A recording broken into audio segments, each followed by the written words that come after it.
Hi guys, my name is Bobby. Welcome back to my channel. And today I'm bringing you my August wrap up, even though it's a little bit late. So I've been really busy the past week. My kids started school yesterday, so I have yet to film. I also don't like filming when my husband was home or when he is home. But now this is day 2 of him being at work and the kids being at school, and I get the whole day to myself. So now I feel like we're back into like a normal routine. Hopefully it stays this way. My kids are in school full time.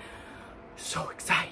Also, my fan's going behind me. It's set on low. I'm sorry if you can hear it. It's warm in here. I have my ring light on. I really don't want to be sweating like a whore in church, so sorry about that. But August wrap up now. Yeah, I only read like 4 books, 5 maybe. Let's see, 1, 2, 3. Okay, 4. 1 I kind of set aside for now. 2 I set aside for now. So I don't have all that much to talk about. I mean, I do, but I don't, because I never shut the fuck up. So, you know, we'll probably be here for at least a half an hour. But also, when it comes to like channel content, whatever, I am creatively tapped. So like my brain does not have the space to be super creative and think of all these fun videos to do. So, and I've kind of been doing this for 3, 4, 5 months now. Pretty much all you're going to see from me are TBRs and wrap-ups for now. That doesn't mean that's what it's always going to be. Hauls, if I buy a bunch of books and I want to do a haul, maybe an unhaul, which I haven't done an unhaul in forever because I literally just throw the books I don't want to keep into a bag, and once it's full, I give it to my friend Sarah. So, I'm creatively tapped out. Like, I see these people, like tons of booktubers make all these different kinds of videos, and like Kayla from Books and Lala, like, is so insanely creative. I don't know how she has time to do the kind of crazy vlogs she does while also working a full-time job and being a mom. Like, I do not, she's like amazing. I do not have that kind of drive, for 1. For 2, I just, no, if I know I would fail horribly and then I feel like shit. I also, this channel, I didn't make it to make money or to make it my job. This is just my hobby. I did it just to be able to meet other people who read, and I've made tons of friends because of this, and that's why I do it. So I'm fine not having tons of subscribers and getting paid to do this. I do this just for fun so I can talk about books. If there is a book that like I really feel like I need to do an individual review on, I might do that. I will have, like, I might keep doing like 5-star predictions. I have read 2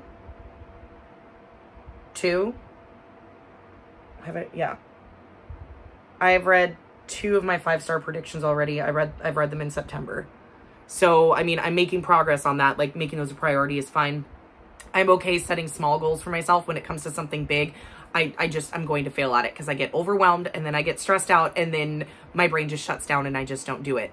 My anxiety takes over. I'm like, nope, we're tapping out. So I try not to. So I apologize that there's only really been like a couple videos a month. That's all I can really mentally do right now. And time-wise, like, my August wrap-up is late.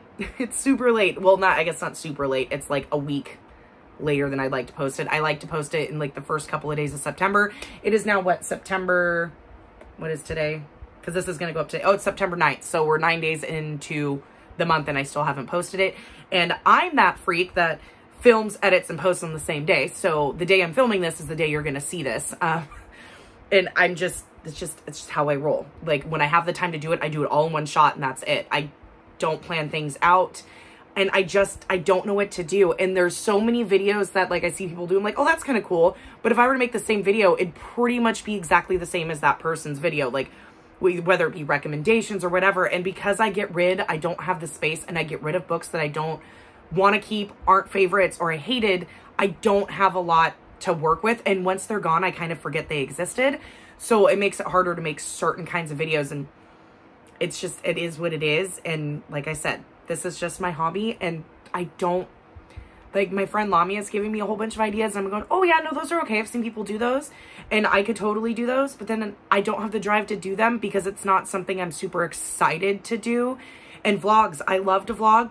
But since nothing's really been happening in the past 1.5 years, it's like I almost forgot how to. Empire the Vampire comes out in a couple of days for the United States. Today is Thursday, so on Tuesday it comes out. Hopefully it'll be on my doorstep. This has also affected my reading because I read 2 books that were kind of meh. And then I picked up another 1 or another 2. And so far they're okay. but I've purposely not been reading the past couple of days because I don't want to get balls deep in a new book that is like 400 or 500 pages, only to have the almost 800-page brick of Empire the Vampire to show up on my doorstep because I'm going to want to drop everything to read that one. So I've been kind of stalling and dragging my feet where, you know, if I used my brain, I could be like, oh, well, you could easily finish the book before it even gets here. But, you know, that's logical thinking. And when it comes to reading, my brain doesn't think logically. So here we are. But I guess I should stop babbling on and get into the kind of wrap up. Hopefully this doesn't take me too long. Okay, first we're going to talk about the elephant in the room because it generally is as big as an elephant. And that's The Stand by Stephen King. So I have not picked this up since the first week or so of August. I am 551 pages into this. I am almost exactly halfway through. I've made excellent progress. You will have seen this in my September TBR. Like, yeah, looking at it, I look like I'm just damn near halfway. I have yet to finish this. I read like the first 500 pages, listened to it on audio. The audiobook for this is fantastic. I bought it on Audible with a credit, thank God, because to buy the audiobook outright was like $40-something because it is a 48-something hour audiobook. But the audiobook narrator is fantastic. If you want to consume this, I think that is the best way to do it. I think if I were reading this physically, I would have not made it as far as I did. I am enjoying this. The Stand is about a pandemic, or more than a pandemic. It wipes out like 95% of the human population on Earth. It's about a super flu that was government made in a lab. It somehow gets out and it infects. I mean, they lock down the lab where it comes out, but one guy manages to escape, and he is somebody who works, I think he works like as a security on the property or whatever, but it's a military operation. He escapes, he has the virus, and then it literally spreads through the world like wildfire. It is like 10 million times more contagious than the, you know, beer virus that we have going around right now. 10 million times more contagious. Like, you just have to be around somebody. Like, they don't even have to breathe on you. Like, it is so contagious.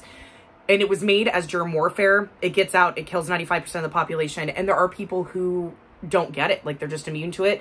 So these groups of people are moving across. Like, this takes place in the United States, on the East Coast mostly. And then people are moving like towards the West. And they're all gathering in either Vegas or Boulder, Colorado. And it becomes a good versus evil story after that. You have the group of people who are following this very elderly woman who's like 100 years old. And then one that's following this other guy named Russell, I believe his name is. I've only seen him like twice, and we're like halfway through. And he obviously is super evil. So the first half of this book is literally the fall of society. It is literally the virus hitting, killing people. You're meeting all of these different characters, and it was really overwhelming at first because you meet a whole bunch of characters at once, and then a lot of them die. And you're like, okay, so I was starting to care about that person, and now they're all dead. But then finally, about 300 or so pages in, you realize that, okay, these are the people we're going to stick with. But there's so many of them that each chapter you're following somebody new, and you're trying to figure out where they're going, and they meet up with other people. And eventually where I'm at, some of them have converged and come together to travel together. There is some that I like and some that I don't like. We haven't seen many of what would be in the evil group so far. Like, we've got little tidbits of them, and the rest we have not. Oh, is it Russell or is it Randall? That just like appeared to me. I don't know. It's an R name that has an ul sound at the end, and I've literally only met him twice. And so as they're trying to converge and come together, like, we're spending most of the time with the good guys, or who we would think would be the good guys, and which is fine. I'm setting this down. It's hurting. Which is great. It's fine. It's just nothing's really happening. And that's why I said if I was reading this physically, I probably would have DNF'd it a long time ago, because Stephen King is very dense in his writing, which is what is great, but also sucks about him. But the characters are very well developed. You're starting to meet, get to know them. You have one woman, Frankie, who's pregnant and finds out she's pregnant just before the virus hits. So then you kind of have that Walking Dead feel, like when Lori was pregnant. Like, how is this gonna work? You're giving birth with no medical, no nothing. There is somebody else who dies of appendicitis, because you can tell there's somebody, who is it? I think they were a nurse or worked in the medical field of some kind, and they said it appears to be appendicitis. But you're out in the middle of nowhere trying to travel to get somewhere, and something as basic as appendicitis, where a surgeon could easily remove it, this person dies from. Which, again, reverts back to the apocalyptic, like when we first started as a society, like as humans, like hundreds of thousands of years ago, shit like that would happen. It would just kill people, you know, like they didn't know how to fix you. So that's really interesting, watching people move and how they navigate. Like there is one man, Nick, who is like, him and Tom need to be protected at all costs. Nick is deaf and mute, so he just has sight, so he writes things a lot. He's had a really hard life, so you get to know about him.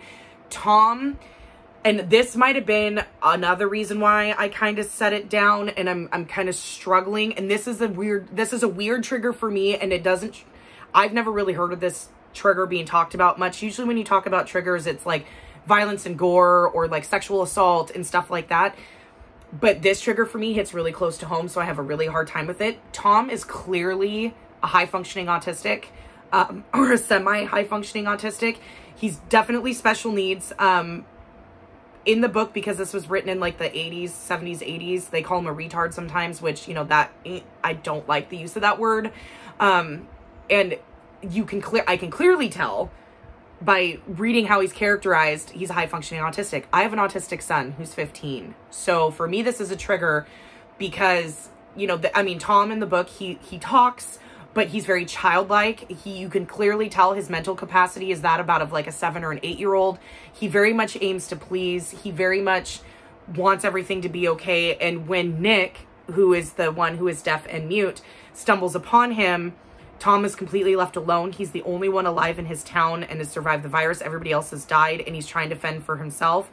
He still very much believes in like the rules. Like he had, or either him or Nick had gotten a cut, and so Nick like breaks into like the equivalent of like a Rite Aid to like get like, you know, basic first aid supplies.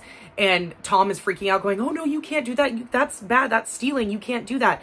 Because, you know, that's what he was taught, and, you know, not realizing or having the, you know, brain capacity to go, oh, we're in an apocalypse and everybody's dead, so it doesn't fucking matter if we break into a Rite Aid now.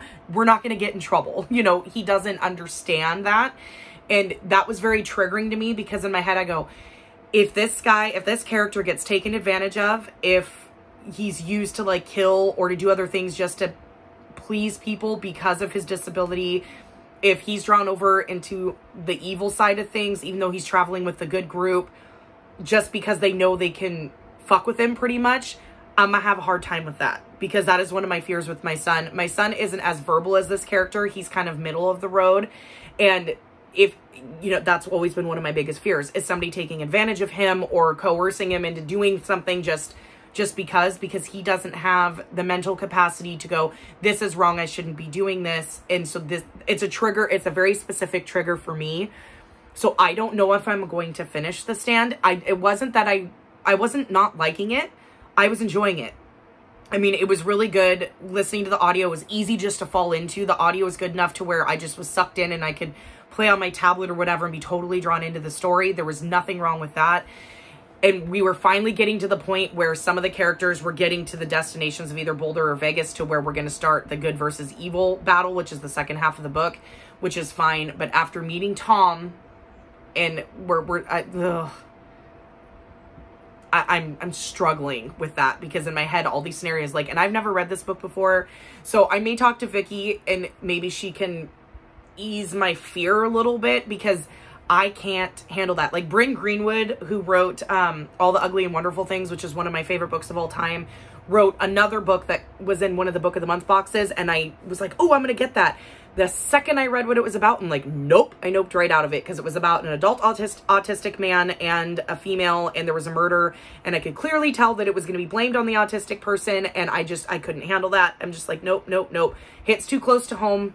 I mean, granted, my son he's not super high functioning. He's kind of in the middle, but I can't, like, that, you know, that's one of my biggest fears for him. And reading it in fiction, I can't. I might talk to Vicky and see, like, because if Tom's going to be okay, and if nothing bad's going to happen to him, and if he's not going to be used to do evil things because of his childlike nature, that it's easy to mold him or manipulate him, then I might continue. If not, this is kind of going to be a DNF for now. Like, I still have it on my currently reading list. I have until the end of September to finish it. I don't know if I'm going to, because I don't know if I can handle something happening to Tom. So we'll see. I've still got my bookmark in it. I haven't given up on it completely because I am enjoying it.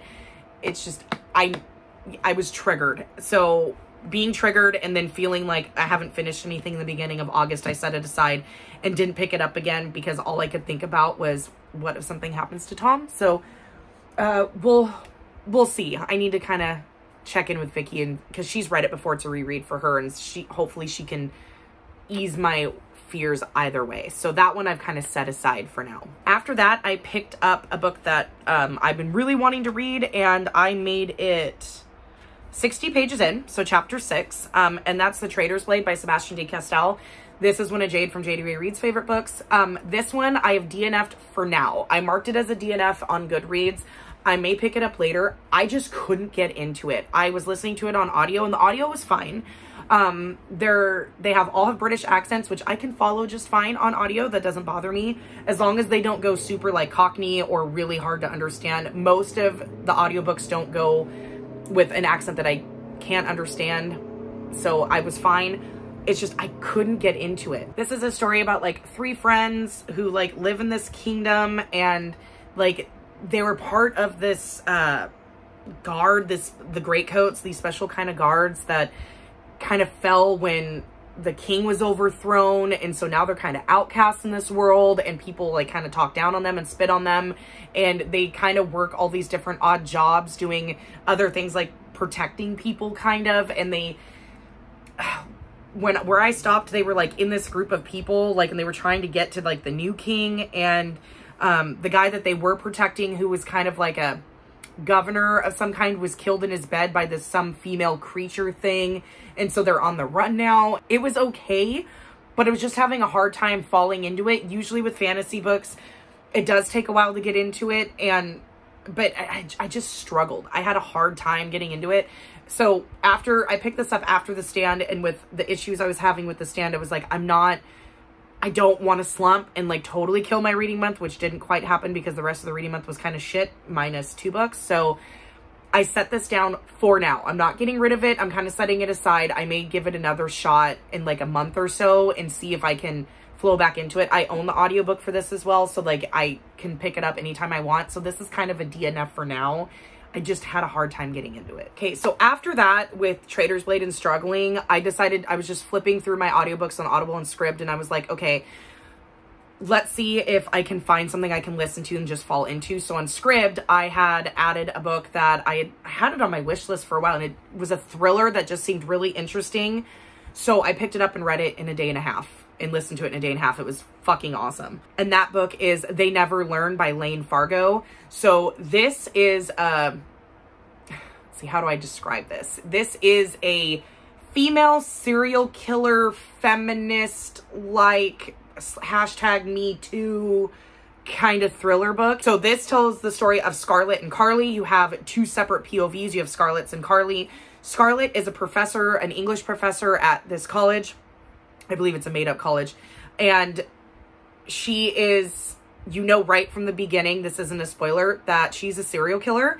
And she kills men that deserve it. So men who sexually assault, rape, are just general shitty human beings to women. She kills them and either makes it look like an accident or a suicide and all this shit. And she's been getting away with it for years. And then you have Carly, who is a freshman at this college, and she's dropped off, and you can tell that there's some issues with her parents. Like, she doesn't really get along with her dad, and she gets dropped off, and she meets her roommate, and I can't remember, her roommate's name is Allison, and meets her roommate Allison, and they kind of become fast friends. Carly's really quiet and shy and she's not very outgoing and very social, and Allison is like gorgeous and the life of the party, and everybody loves her. And so they kind of become friends and start hanging out, and so it kind of brings Carly out of her shell. So you have both storylines going on at the same time. There is a major twist that happens, what is it, like 200 pages in or 150 pages in, and I was just like, oh, what? No way. Like, it actually kind of took me by surprise. And what was great about this book is, you know that Scarlett's a serial killer, you know, from the very beginning. And she describes, like, her inner monologue is amazing. She describes in detail why she's killing these boys or men and what they've done and how they've affected her. And it gets kind of a tangled web where her and Carly's stories kind of intermingle, which, you know, is going to happen considering there's, you know, dual POVs. They're always going to intermingle. And in Carly's point of view, her friend, her roommate Allison, is sexually assaulted at a party, and she kind of is privy to it. So then it kind of becomes, well, Carly now wants to kill the guy that assaulted Allison, and it kind of becomes like, okay, they're kind of running parallel to each other. It was so good. I gave it 4 stars. It was really, the audiobook was fantastic. There's a different narrator for each woman, so you know exactly who it is. And at the beginning of each book, or not book, each chapter, I believe it says who's narrating. But either way, the narrators change, so you know who's who. Scarlett was completely fantastic. It was interesting being in her head and how she figured things out. You watch her do at least 1 kill. There might have been 2 kills you watch her do, and how she plans them all out. She plans them out for months. She stalks her prey, and it is so cool. I absolutely loved it. This one I had seen somebody talk about, and I was like, okay, I have to read this book. And it was fantastic. And it kind of helped pull me out of the shit. I feel like I'm slumping. I haven't finished anything. It's like August 15th and I haven't finished anything. And it just pulled me right out of my slump. And I read it in a day and a half. I highly recommend it if you love like female killer books, because this one was fantastically done. It was well written. I really enjoyed the main twist. Then there was just the one twist at towards the middle, and then at the end, the way it wrapped up, it was good. The way it wrapped up, it was kind of a little bit too much with the perfect bow, but I liked it nonetheless. It was still okay. This also has a lesbian relationship, or bisexual, because Scarlett is bisexual, and it is very much on page. Is she bisexual or is she gay? I believe she's just gay. She's just a lesbian, I believe. Because at first it kind of talks about bi, but she... Oh, wait, no, she was with men. No, she is bisexual. Never mind, I take it all back. She's bisexual. And it's very on-page bisexual rep. She's very open about it, and talks about it. Like, at one point, she is sleeping with a male, but has a huge crush on a female. And, like, kind of, yeah, very, very on page. I would say the rep is decent as a bisexual person. I would say that is pretty accurate, minus the serial killing. But the way she feels about both sexes, very accurate, in my opinion. But yeah, I absolutely fucking loved it. 4 stars, highly recommend it. It was a great fast read. I think it was only like, it was just under 400 pages. Super fast read. Absolutely loved it. Highly recommend it. So after that, I was feeling kind of on a high, and I was like, okay, I want to keep this kind of going, like this thriller horror like feel. So I picked up The House of Holo by Crystal Sutherland. This was a gift from the lovely Harry. Thank you, Harry, for my birthday. And yeah, I ended up not really liking this one. Unfortunately, I got to look up the rating. Yeah, I gave it 3 stars. This was not what I thought it was going to be. So this tells the story, is it 3 sisters? Yeah, 3 sisters who, when they are really young, disappear for like 2 weeks, and then they come back and their eyes have turned black and their hair have turned white, and they start kind of acting weird, and nobody really knows what happened to them. So the 3 sisters are Iris, Vivi, and Gray. Gray is the oldest, Vivi's the middle, and Iris is the youngest child. When they come back, like, they start acting weird. Like, they all have their own lives. Iris is the youngest. She's in high school. Gray becomes this big, huge, like, fashion mogul. Like, she was a model first and then starts her own fashion line. Vivi is a bassist in, like, this metal band. And that both girls, the older girls when they were in high school, just kind of like, fuck this. They both kind of dropped out, did their own thing. Iris is still in school, still lives at home with her mom. She's, like, 17 years old. And, you know, nobody's heard from Gray, the oldest sister, in like a week, and she's gone missing again. So it becomes her and Vivi are like, we need to find Gray. So I'm all about supernatural things happening in books and weird shit, but this was just a little bit too unbelievable, and I didn't really like the way it was going, and it was very, very, very repetitive. And this is YA. This is a YA thriller. And this is why I don't read YA thrillers. But I'd heard so many good things about this. But it was very, very, very repetitive. Like, the way she talked about the sisters and what they did and how they lived. And it was just repetitive over and over and over. And then Gray does this and Gray does this. But it's the same thing over and over and over. I don't care. Like, can we move on and get to the good shit? And it was just... Ugh. So eventually I skimmed. And literally skipped to the end, read the ending. And I was like, that's it. So... it wasn't that great. Obviously, I'm not the audience for it. I'm not a YA person. I'm a 37-year-old adult woman. So, I mean, I'm not the audience. But I liked the setup. The setup was cool. And the fact that when they came back, their dad was like, where are my actual daughters? Like, these aren't my kids. So you kind of get this feeling like, are they changelings? Are they like some kind of weird creature? Has something possessed them? You know, which that was really cool. And then when we get to the reveal about what happened to them and what's going on, I was just like, okay. Like, it was kind of rushed and not really explained all that well. And I guess I kind of get it. But I don't want to spoil it because it's kind of cool, but at the same time, I didn't like the road to get there. I mean, and this book isn't that long.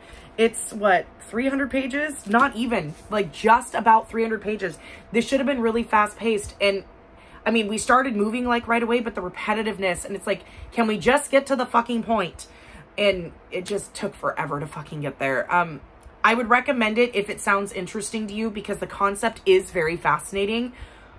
But I'm not going to keep this one. I'm going to end up donating it. Sorry, Harry. And I already told them that I wasn't really a fan and kind of in the middle when I'd said in the Discord that I'd finished it and they asked what I felt about it. And I was kind of like, So, I mean, it's just, I don't want to spoil it. Part of me is like, just spoil the ending. But I'm not going to spoil it. Just go read it if it sounds interesting because the concept is super fucking interesting. You might have a better time with it than I did. But honestly, I just couldn't be bothered with like the repetitiveness. I'm like, come on, stop repeating the same shit over and over. I fucking get it. These girls are weird and quirky. Cool. You know, quit trying to force the quirkiness. Like, let's get to the reason why they disappeared and what the fuck is going on with them. So yeah, 3 stars. Not the best, not the worst thing, but meh. Next, I picked up a book that was a birthday present to myself. And now I don't know if I'm ever going to trust Reese Witherspoon ever again. But I picked up The Sanatorium by Sarah Pierce. I was kind of like, I still want to do some like horror thriller. This tells the story of a woman. What is her name? I don't even know her fucking name. I can't remember because this book was terrible. Elin. She is a detective, and her fiance or her husband, boyfriend, whatever, go to this old sanitarium up in the middle of the Swiss Alps, which has been converted into a big like 5-star hotel. Her brother is having his engagement party there, or his wedding engagement party, something like that up there. And they were invited to go. There is animosity between the family or whatever. And so they go up there, brother's girlfriend, wife, fiance, whatever the fuck, has disappeared. And so Elin, being a detective, is like, well, I'm going to find her. Of course, this also happens to be in the middle of winter. There's a huge avalanche. Everybody's stuck in the hotel. So it becomes like a closed circle mystery kind of deal. And the story goes from there. And this book fucking blew chunks. I rated it 2 stars. This was terrible. When I bought this book, I was worried about it because the reviews were really, let's see, what's the average rating on Goodreads? 3.43. So not that great. Yeah, it was not good. So Elin is probably one of the dumbest, idiotic detectives I think I've ever seen in fiction in my entire fucking life. She's a complete and utter moron. Just fucking stupid. Just absolutely dumb. She couldn't do any detective work. Like, Scooby-Doo could do better. Like, and it kind of felt like that. Like oh, we gotta look for clues. Well, okay. It was just, oh my God, it was so fucking dumb. There was, what was it, like fingernail clippings or like a false nail or whatever. And like, that was how she found out one of the major clues. It was just so dumb, but you kept finding them all over. Oh no, it was fingernail polish chips that, you know, because one of the people, because other people start going missing, and one of them like was a nail picker and it picked the nail polish off her fingernails.